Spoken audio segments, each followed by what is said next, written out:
Okay, ji, Naeem bhai, we are all set to begin. Over to you. All right. Thank you so much. Assalamu alaikum, everyone. I hope you all are doing good.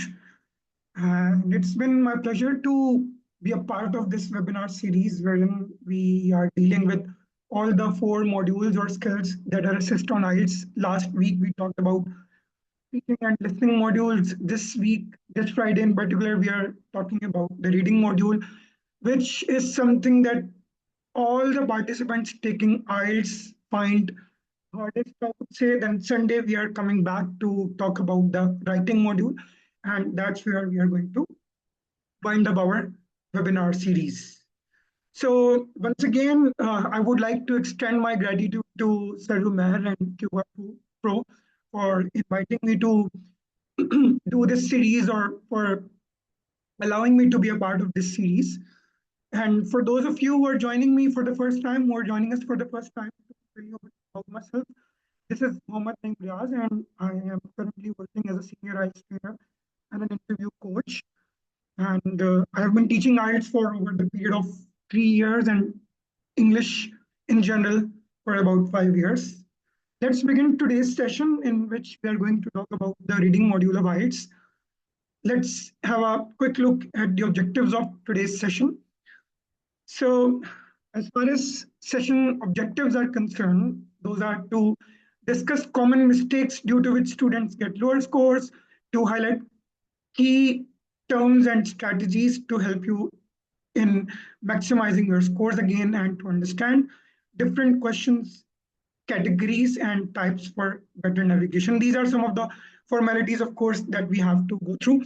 And one more thing that I would like to make clear, due to copyright issues and such things, that much of the things that I'm going to, because you see, English uh, as a second language is that domain which is being discussed worldwide. So much of the things that I'm going to rely on, they would be borrowed from different sources that I have relied on to improve my understanding, to learn and to grow.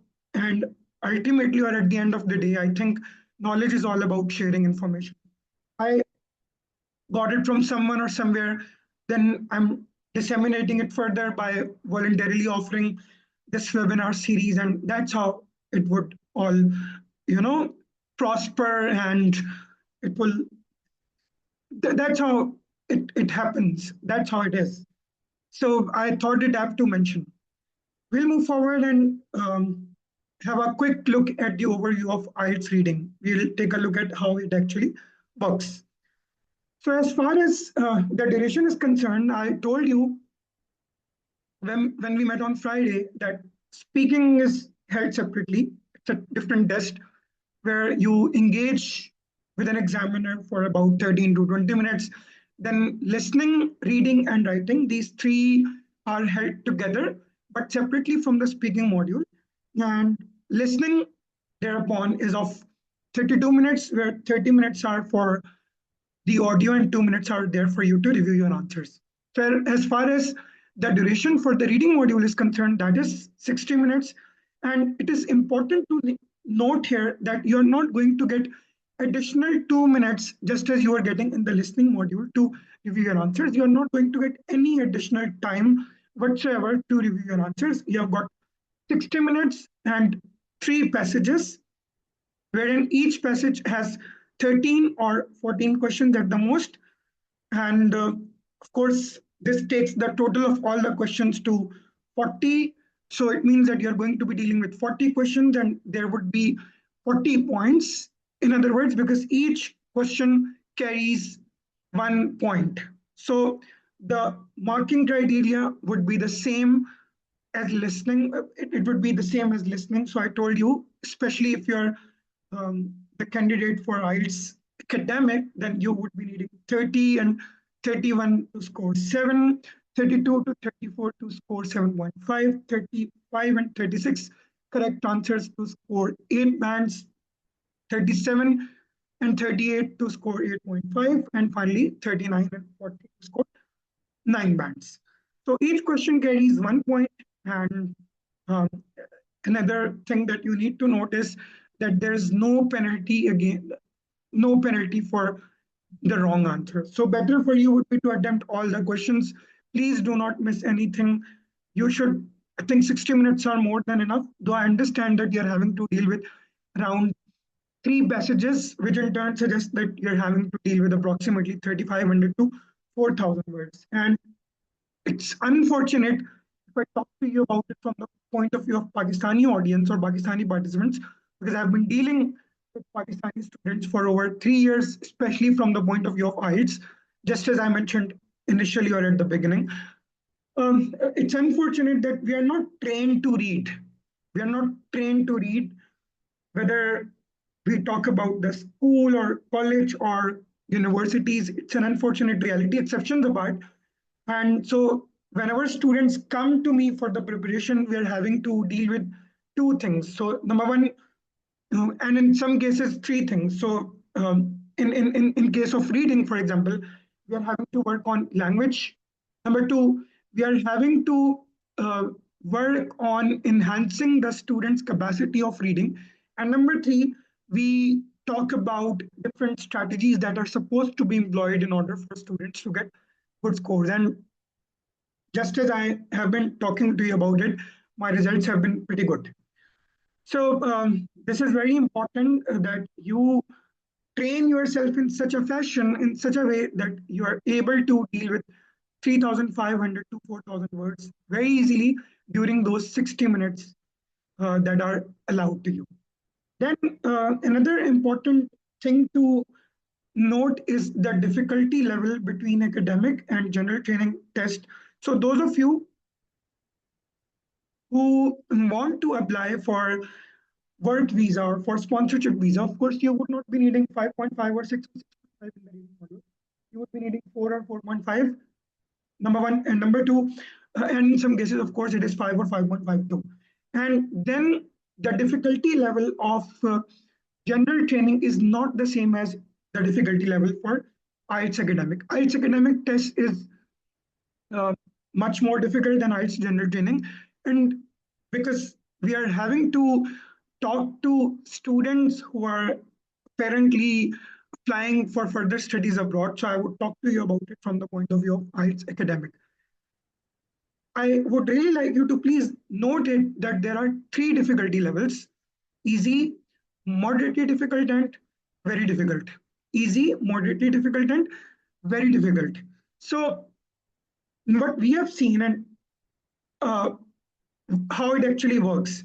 If there are three passages, so more often than not, that is what we have seen, and most likely, the first passage that you're going to encounter would be easy, and then the second passage that you're going to encounter would be moderately difficult or medium, and then the third passage that you're going to be dealing with would be very difficult. Please remember that the difficulty level can vary. This is one thing, and then the other thing is that in some cases, what we have seen is that if the passage is difficult, then most likely the questions are going to be easy, and vice versa. How? If the passage is easy, then questions are going to be difficult. So these are some of the nitty-gritties or complexities that you need to be aware of, complications. And I think if you're aware of these things, then IELTS exam becomes much easier. Now we'll move forward and talk about key terms to understand the reading module. So there are three key concepts and or key reading strategies. And if you're familiar again with these three, then again, IELTS exam, especially the reading module, because of course we are talking about the reading module from the point of view of these three terms, becomes easier. On the other hand, all the strategies that I have been talking to you about, or that I am going to talk to you about today and Sunday, using those strategies, you can make your IELTS journey easier. But from the point of view of IELTS reading, these three terms are very important. We have got skimming, then scanning, and then close reading. To help you understand, I'm going to draw on an analogy. Let's take the example of a university or a university campus that you intend to visit. Now, let's suppose that you have to visit the Department of History or the Department of Philosophy or the Department of English. Now, general university structure suggests that there would be three major faculties: humanities, social sciences, and general sciences or sciences, whatever you would like to say. Now, all these three departments, English, philosophy, and history, if you know, these three departments come under the banner of humanities, not even social sciences in some cases.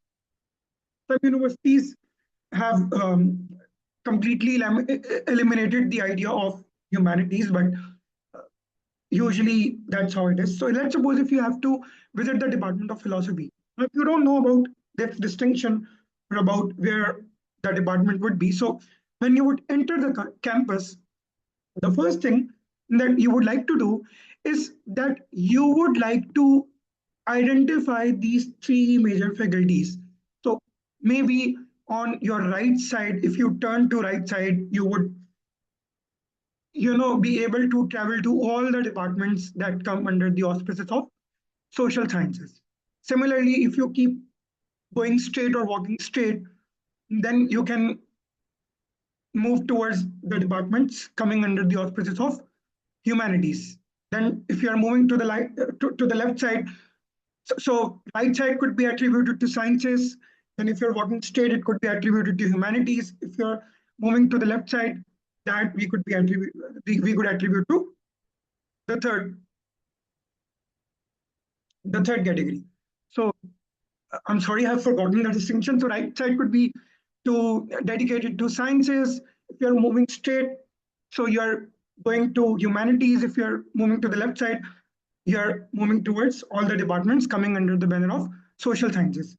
So now, because you know that humanities, so these three would be your main ideas. These three would help you in navigating the larger structure of the entire university.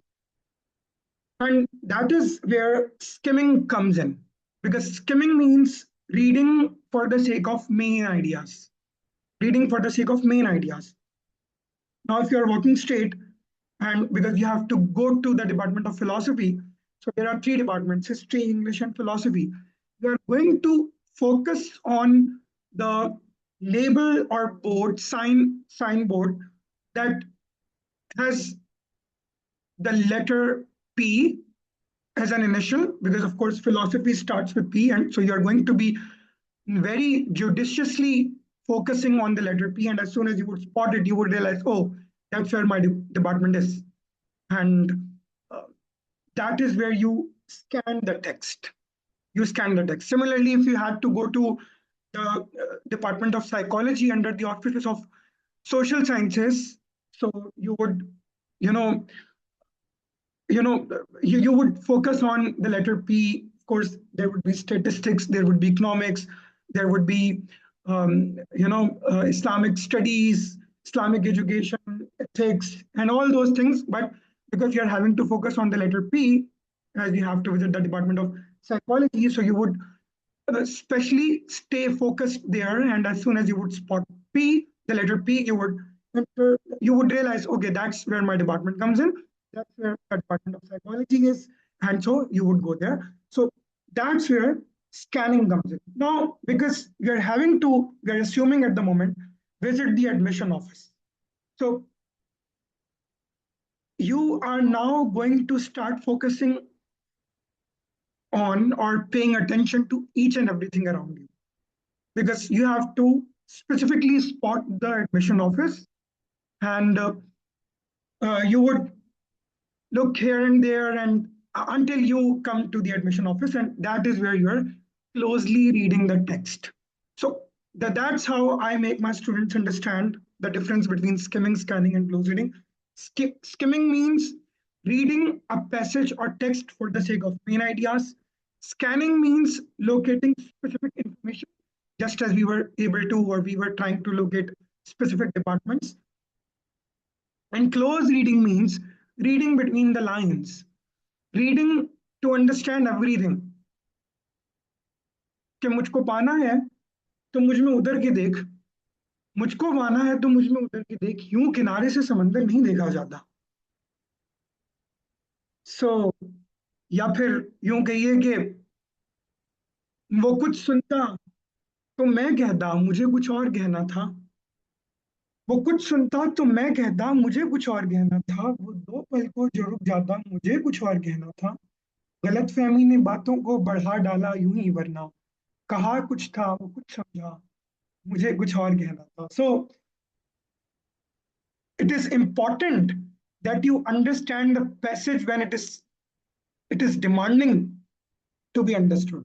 It is important for you to closely read. Yes, you are not going to closely read the text all the time, but you are not going to skim and scan the text all the time either. This is very important because I have seen that there are some instructors who emphasize only on the idea of skimming and scanning, and that's wrong. That is exactly why where a student could have gotten or should have gotten 7 or 7.5 or let's say 6.5, he or she ends up getting 6 or 5.5. So when required, please closely read the text. So these three terms are very important from the point of view of IELTS reading. We'll move forward now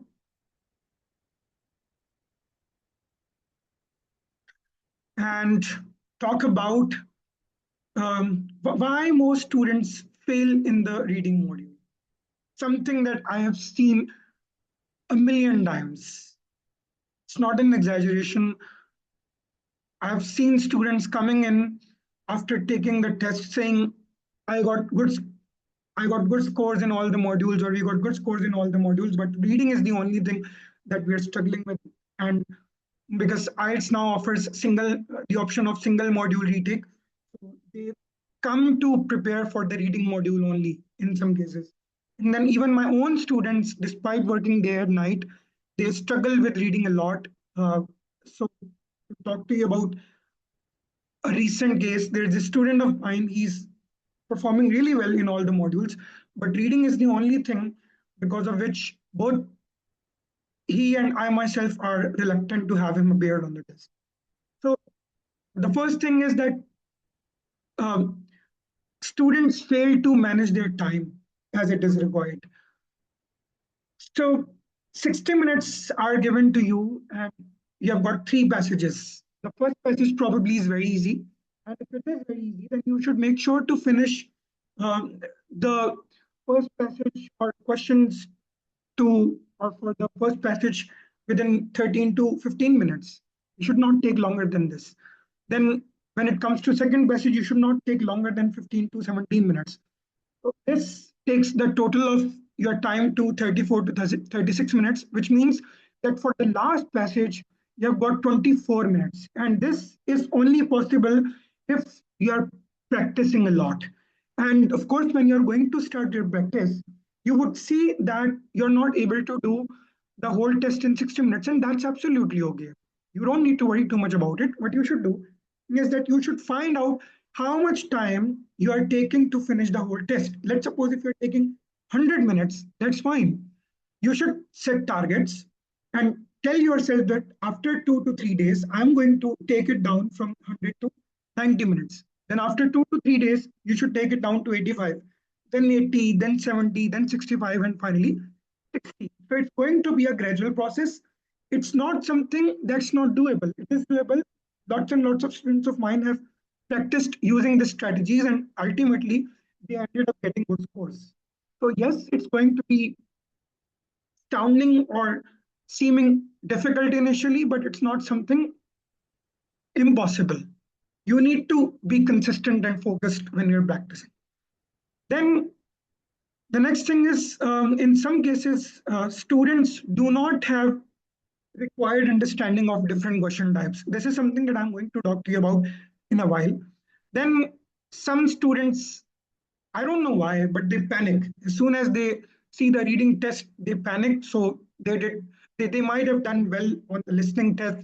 And as soon as they see the reading test, they panic. And as a result, not only do they score bad in the reading module, but their writing scores also go down.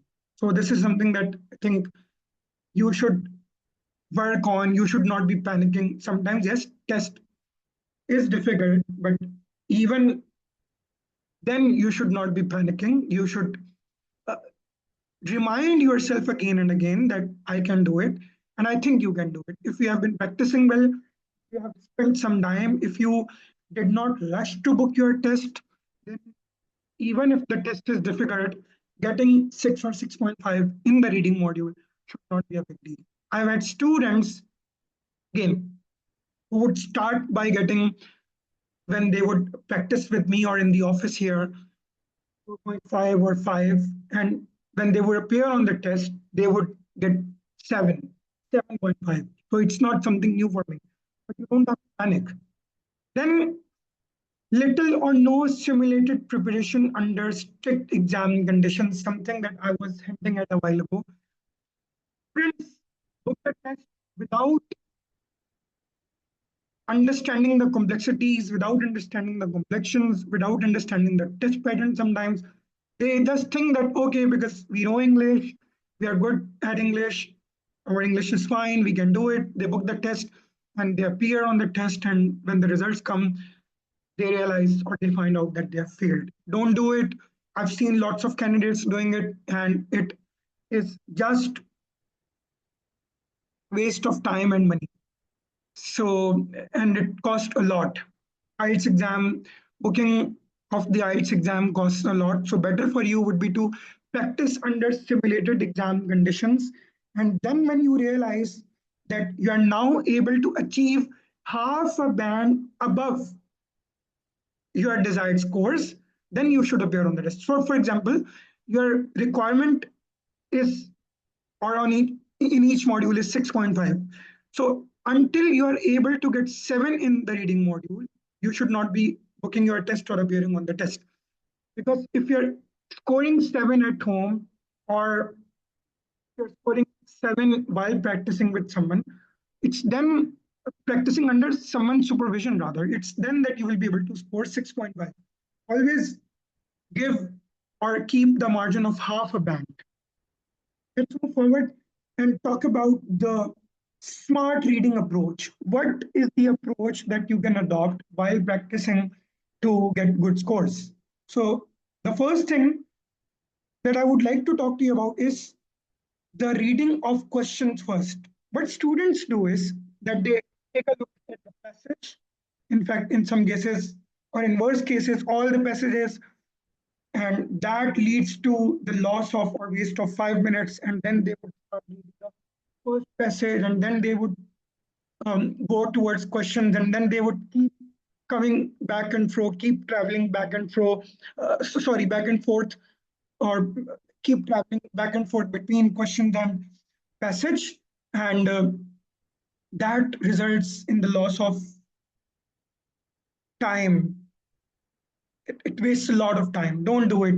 As soon as the reading test appears, read the title of the passage, then jump towards the question. So if I talk to you about it from the point of view of IELTS on computer, then left side of the system is dedicated to the passage, dedicated to the questions. So look at the questions first and then move towards the passage. And when you are looking at the questions, this is again important, highlight the keywords. So it's the game of keywords. If you are able to identify what are the keywords, what is it that the question demands from me, it's then that you will be able to spot the exact place from where you have to deduce the answer. So taking note of keywords, highlighting keywords, reading the questions first, these are very, very important things. Do not waste your time by reading the passage. When you would come out of the exam center or examination hall, nobody would ask you about passages that you got. Nobody would ask you, okay, tell me or tell us what are the passages that you got, or what was the topic, or what were the topics of passages that you had to, read. People would ask you this one simple question: what are your scores?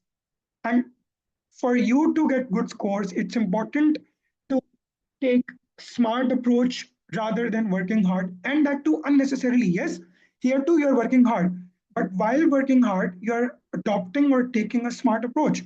You are reading the questions first, and then you're moving towards the passage. Similarly, while reading the questions and passage, you're also taking note of or highlighting keywords.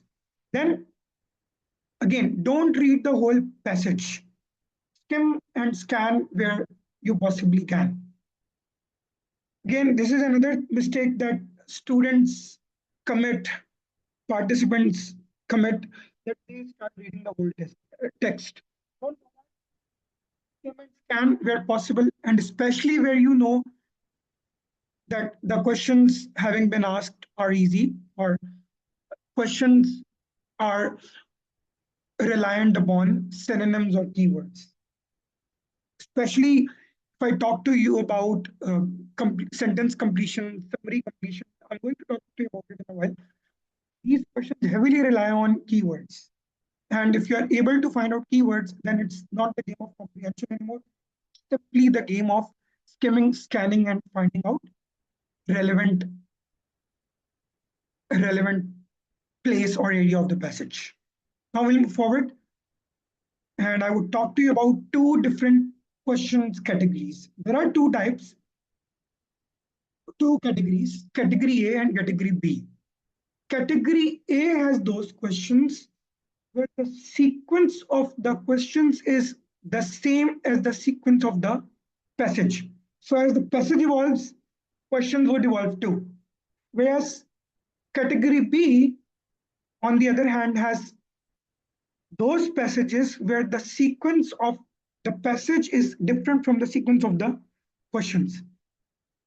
I hope that I have made sense. There are two categories, category A, two categories of questions, category A and category B.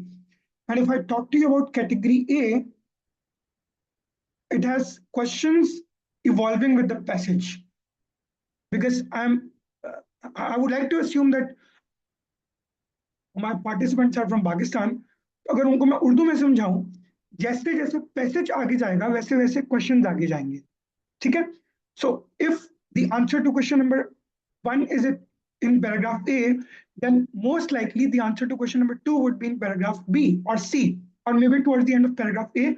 वापस मोड़ के नहीं जाना पड़ेगा. But when it comes to category B, there the thing is that the sequence between the passage and questions is not one and the same. The answer to question number 2 could be in paragraph D, and the answer to question number 3 could be in paragraph A, and the answer to question number 4 could be in paragraph C, and so on and so forth. So this is very important, and this is also linked to the next slide, where I'm going to talk to you about major question types. I would like to take a short break of a minute or two just to see if there are any questions. जी sir, नहीं में एक सवाल आया था start में हुजैमा की जानिब से. हुजैमा, आप मौजूद हैं? I think it was about the score, the band required for immigration. I think it's a very general question, and the answer to it may vary, country by country, and the exact sort of visa type that you're applying for. But I think I will let you comment on this question. Yes, you're absolutely Also, right. yeah, please go ahead. It depends on the country where you're applying, but what I have seen is that more often than not, it's 778. 778. So you apparently need an 8 in one skill and then 7 in the remaining three skills to get 7.5. And for that, if you're talking about it from the point of view of immigration, you would be you would be required to be appearing on IELTS general training, not IELTS academic. But again, you I would invite you to do some research on it yourself. And if you're doing it from, if you're trying to do it by seeking the facilitation from some consultant, then he or she would be in a better position to tell you about it. But as far as I know, I think you would be needing to appear on IELTS general training. And for you to get 778 again shouldn't be a big deal, because that's pretty much easy. Especially if it's from the point of view of immigration. If it is from the point of view of work visa, that's different from this. For that, you would be needing 4.5 or 5 or 5.5. This too varies from one country to another. So better for you would be to do some research on your own, and then also check with your consultant if you have one. Is there any other question? जी हुजैमा, आपको आपके सवाल का जवाब मिल गया? I think Huzaima is has also disconnected. अच्छा, what about the rest of you? Does anyone have a question at this point, या should we proceed?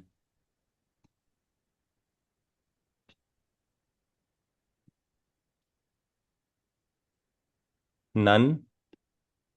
I think we should move forward. Yeah, sure. So we were talking about major question types. Apparently, there are 12 to 14 question types that the Q Bank of IELTS is using at the moment.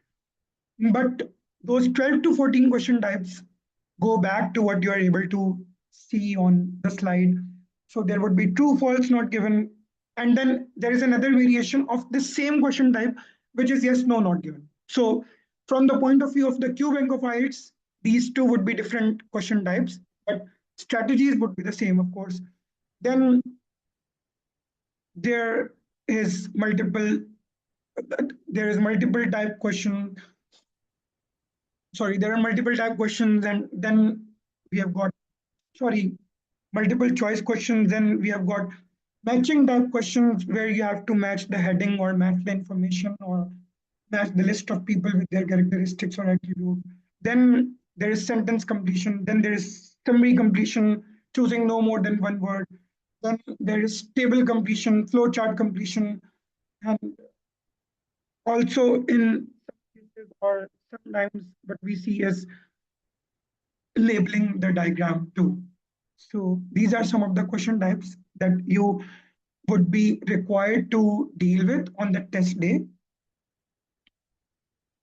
But in here, important to notice that all the questions correspond to category A, barring matching type questions. How? Or except matching type questions. So this last point that you're able to see on your screen says or is attributed to matching type questions where we see matching headings, matching the information, or matching the list of people with their characteristics or attributes or statements. For these three question types, we see that the sequence between the questions and the passage is not the same. But for other question types, in 70 to 80 and 90% cases, the sequence is the same. Sometimes, yes, they do play with the sequence, but it is very rare. Usually, this is the pattern that is followed. Now we'll move forward and talk about common traps. What are some of the common traps um, that are used because of which students do not get good scores? So, use of synonyms, something that I hinted at or implied a while ago. So when, of course, when you're relying on keywords, you're relying on synonyms. You need to be aware of different synonyms of words that are used, and that helps you a lot in finding out the right answer. But at the same time, sometimes they use the same word which is in the question in the passage. So I'm going to repeat again. So in the passage, they are going to use the same word which is used in any of the questions, but in some other sentence to trap you. So please don't fall prey to this. Be careful when such a situation arises. Read the whole sentence, closely read, and then find out similarities. Yes, if it is similar, then what you are seeing is the right answer. But if it is not, then you need to read here and there. Then uh, confusion between false and not given. So yes, it's fine. It's easy to find out if the statement identified is true. But the distinction between false and not given is fuzzy, is blurred sometimes. So again, if the information provided in the passage is contrary to what is written in questions, then the answer would be false. But if what is written in questions is not mentioned in the passage whatsoever, then the answer would be not given. So it's very blurred. The boundary line between these two is very fuzzy. Be careful. Then spending too long on one question or paragraph on passage. This is another problem that I've seen students facing or confronting. And even after 30 or 32 or 35 minutes are over, they're still working on the first passage because they just want to get everything right. In some cases, if the first passage is difficult, don't do it. If you are able to find out the right answer, very good. If God forbid you are not able to do that, then struggling a little, I think you would be able to have more than half of your answers correct. And better would be to move towards the next passage and make sure to manage your time well. And again, this is only possible if you have practiced well. Then ignoring keywords. Again, keywords are not meant to be ignored. That is exactly why I'm recommending you to read the questions first and then read the passage. If you are able to read the questions first, it's then that you would know what is it that the passage demands, what is it that the questions demand, how do I have to answer, which of the two categories is being used, whether it is category or category B, or which question type is being employed. So better to read the questions first, then identify the keywords, and then do the read the passage. Then over reading the passage, of course, um, reading too much is also sickening. Now we'll move forward. How to maximize your scores. Course, if you're not doing time practice, you cannot get good scores. Then it's also about the idea of exposing yourself to different genre or types of text. So maybe I am more familiar with texts written about art and literature, but I need to be familiar with language and jargons and registers that are linked to scientific disciplines and that are linked to mathematic or statistics, or we have got geography, we have got artificial intelligence, and so on and so forth. So better would be to read different types of texts. Of course, if you're practicing from Cambridge books and other sources available on the internet, then you're dealing with a variety of genres and a variety of texts.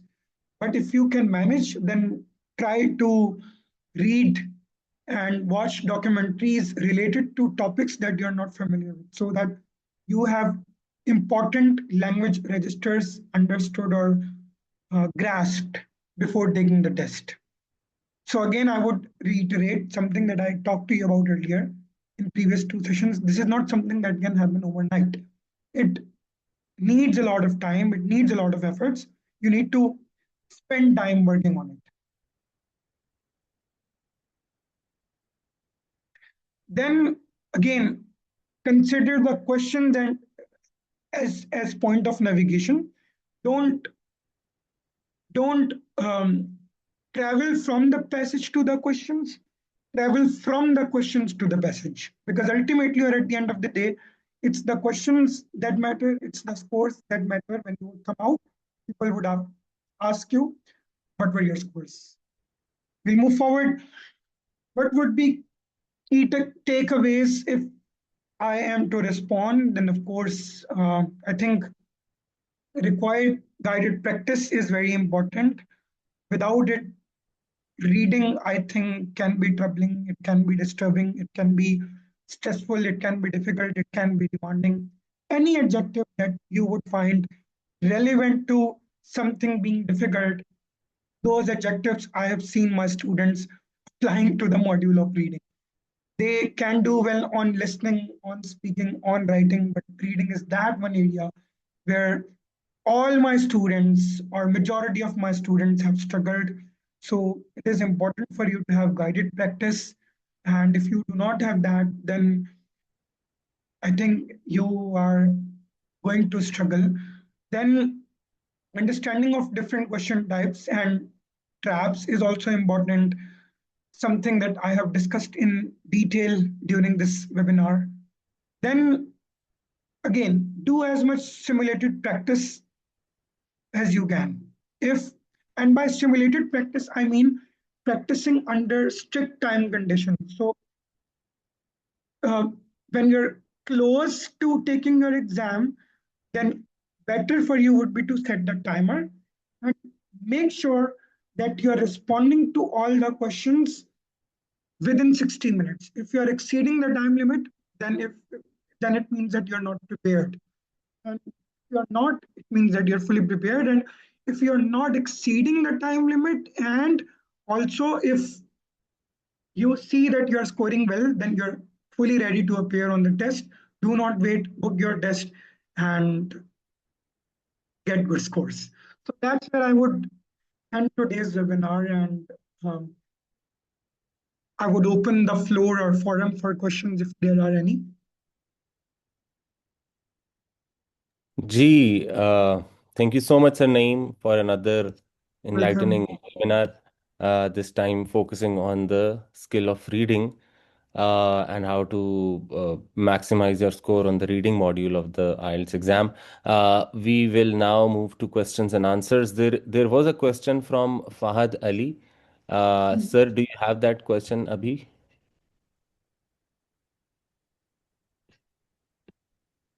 I mean, can you ask that question by opening your mic and maybe further clarifying what you mean when you say, uh, when you ask about focusing on special guides?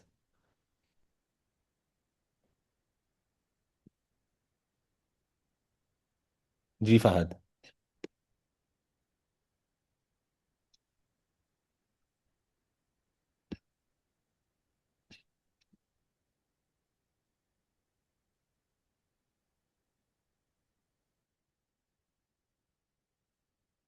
Land. Media computer audio unit. Side. Where's the what? Miss Hub. Fahad, can you hear us? Miss Hub. Miss Mohammed. Cuba. Planet. Media.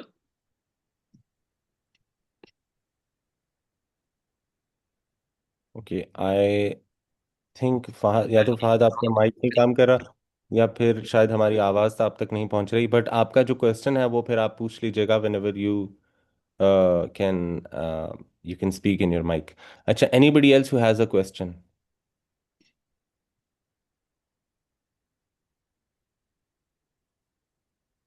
Excuse me, sir. I have a problem in raising hand, but I have question. Yes, please go Please, ahead. please. Uh, Sir, how do we get to time management? Yes, that's a very good Being a question. How? VI person.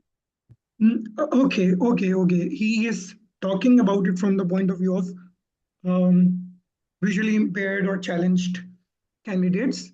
So there Yeah. are lots and lots of resources available on the internet. We can talk about it outside this webinar, and I would tell you what are the things that you should rely on. And it's going to get better over time. It's not going to get better overnight. You would have to be patient a little.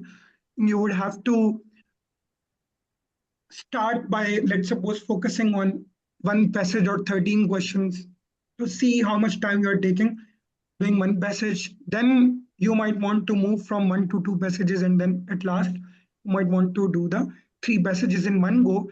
Then to see how much time you're taking. And let's suppose if you realize that you're taking, let's suppose, 2 hours, then you might want to keep practicing to take the duration down to first 100 minutes, then 90, then 80, then 70. And then, of course, you're going to be given additional time by Cambridge, in particular, and British Council and IDP in general. So, with consistency, I think you can work on it. It's not something to worry too much about. But yes, Okay. comprehension is something that you might want to find challenging. And for that, you need to spend days and weeks. Sir, how would we enhance our vocabulary in very sharp way? For that, you should read as much as you can. I encourage my students to read English newspapers, particularly Express Tribune and Dawn if you're from Pakistan. And Yeah. I'm pretty sure that people would be watching us, especially on YouTube from different countries, so they can read their own newspapers. So this is one of the things that you can use, or this is one of the strategies that you can adopt to maximize or improve your vocabulary. Then subscribe to YouTube channels that I told you about in my webinar on the speaking module, and listen to TED Talks. So ultimately, or at the end of the day, and this is something that I tell my students, you should um, make your environment English. You should make your environment English. It might sound absurd, it might sound ludicrous, ridiculous, but this is something that you would have to do ultimately to improve your grammar and vocabulary and everything. Sir, you have told us the passages are discussed in the kind of text test. What kind of passages are included in what kind of area like From are from added? so I got your question. So from all the disciplines, there is no limitation when it comes to area specification. So may- maybe let's suppose if you're getting three passages, one of the passages could be from literature, the other passage could be from artificial intelligence, which is emerging as a new discipline, and then the third passage could be on astronauts. So yeah, there would be a variety. And then there are passages from history, then there are passages from archaeology, then there are passages from chemistry, physics, etc., etc. So that is why when I was presenting or giving this presentation to you, I told you that you should be familiar with different genres or texts. All clear, sir. Thank you very much. You're welcome. Gee, do we have more questions?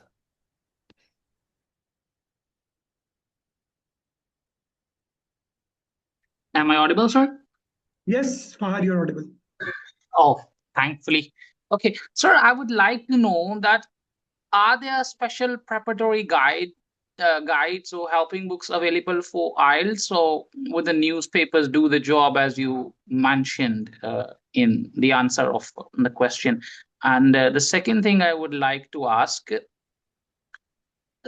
we as a second, you would say, as a second language learner of English, Mhm. how can we know that this reading would suit our IELTS preparation more and more? Let's suppose there's tons of content. So consumption of content does not mean that we are selecting the good one. No, I think we must appreciate Fahad for coming up with complex and important questions. So Fahad, I think both your questions point towards this one thing in inverted commas, the resource material. So which resource material is it that you should rely on? If I got your question correctly. So you see, the idea is that when it comes to preparatory guidance or material, number one, there are lots and lots of places offering preparatory courses, including Quva Pro itself. So, and of course, you should select that place that is offering a reliable or an authentic course with specialized expertise or knowledge at hand. And of course, you would have to do some research for that. And then there are uh, lots of or different books certainly available, but I think if you're able to refer to books that are published by Cambridge, so I told you last time that the last book that we received from Cambridge was book number 20. This year we are going to see book number 21. So if you're able to rely on, at the moment, books between 20 and 15 or 14, let's say, then I think your your path to your preparation is pretty much clear. And as far as the question related to or linked to consumption of content is concerned, then you need to filter it out yourself. For that, of course, there is guidance available. And if you really want to talk to me outside the scope of this webinar, I would be more than happy to facilitate. There is guidance available, and I mean, considering that I would like to presume that you are a college or university graduate, so you would know it yourself. What is it that you need to consume and what is it that you don't? So this pre-existing knowledge makes it easier, and preparatory guide, if available, that also makes things easier. And then doing or dealing with Cambridge books between 20 and 14 or 15 at the most, that also makes things a lot easier. So it's not something that's very simple. It's a very complex process. And I think it takes us years and years to find out what is it that we need to consume and what is it that we don't. So it's not something to worry too much about, as long as you are able to focus on different disciplines from the point of view of IELTS preparation. So I hope I have sufficiently answered your question. Thank you very much for your precious guidelines, sir. Yes, you are quite right. I have completed my master's in political science, and I am Brilliant. in last semester of BS English 2.5 years program. I just I just taken my last exam of testing and evaluation today. So I was Mhm. wanting to focus on such tests because these are the proficiency tests. So I would definitely like to explore myself, how good I can do. More importantly, just I would like to ask, are these books paid of Cambridge, or these are freely available? For, because you can understand that it does not easy for an individual to find such material, as it can be paid at times. No, Cambridge books are available for free. You can easily access them online. Number one, and number two, with your background in political science and English, I think you would be pretty clear about what is it that you should be consuming as far as content is concerned. Thank you very much for your precious time, sir. Thank you very much. Welcome. Gee, thank you so much. Do we have more questions?